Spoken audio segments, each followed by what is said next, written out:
आज आपण मुगाचे हेल्दी डोसे बनवणार. त्यासाठी मी 1 वाटी डाळ घेतली. ती 2 तासापूर्वी भिजत घातली होती. ती आता मिक्सरमध्ये वाटली होती.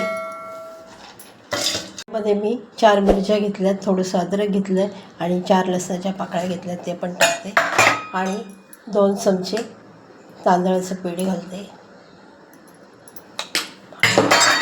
पाणी घालते आणि मिक्सरमध्ये वाटून घेते.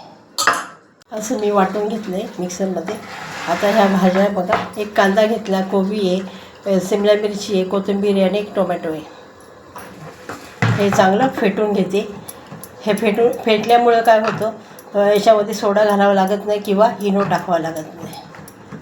याच्यामध्ये चवीपुरतं मीठ घालते. वर मी तवा ठेवला आहे.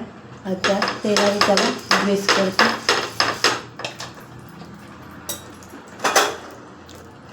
त्याच्यावर डोसा टाकते.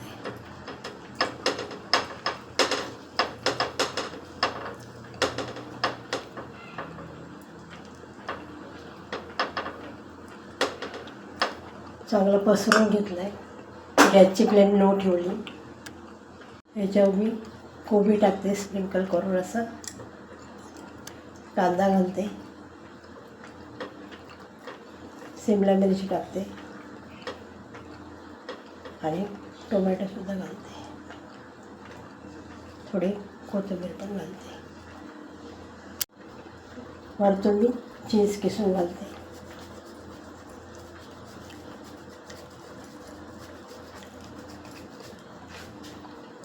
आता आपण हा फोल्ड करून घेऊ असा.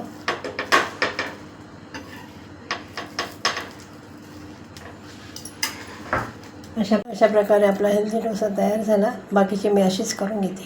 अशा प्रकारे मी मुगाच्या डाळीचे हेल्दी डोसे बनवून घेतले. ते नुसते पण खाऊ शकता किंवा चटणीसोबत पण खाऊ शकता. रेसिपी आवडली असेल तर लाईक करा, शेअर करा, सबस्क्राईब करा. धन्यवाद.